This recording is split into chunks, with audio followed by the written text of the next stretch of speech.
অপু বিশ্বাস আবারও ক্ষমা চাইলেন ফারজানা মুন্নির কাছে। গত পরশুদিন ডিবি কার্যালয়ে নিজের ভুল স্বীকার করে সাংবাদিকদের কাছে বিবৃতি দিয়েছেন, আর সেখানে উপস্থিত ছিলেন গান বাংলার প্রধান নির্বাহী কৌশিক হোসেন তাপস।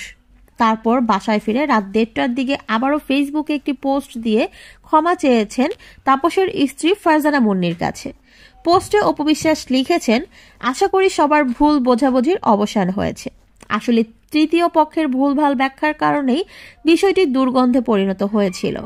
ডিবি অফিসে হারুন ভাইয়ের ব্যক্তিগত উদ্যোগে আমরাই খাবার টেবিলে বিষয়টি সমাধান করে নিয়েছি। তাপস ভাইয়া ও মুন্নি ভাবির প্রতি শ্রদ্ধাবোধ থেকে আমি ভিডিওটি ডিলিট করে দিয়েছি। মুন্নি ভাবির কাছে আমার অনুরোধ, আপনিও আর মনে কিছু রাখবেন না। জানি আমার ভিডিও বার্তাটির মাধ্যমে আপনি মনে কষ্ট পেয়েছেন, ছোট বোন হিসেবে ক্ষমা করে দিবেন।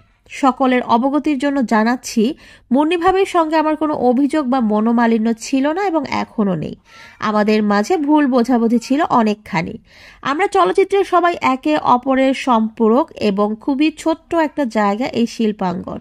প্রিয় সাংবাদিক ভাই ও বোন ও আমার ভক্তদের উদ্দেশ্যে বলতে চাই, এই বিষয়টি যেহেতু আমরা এখানেই শেষ করেছি, আপনারা আর এই বিষয়টি নিয়ে মন্তব্য করবেন না।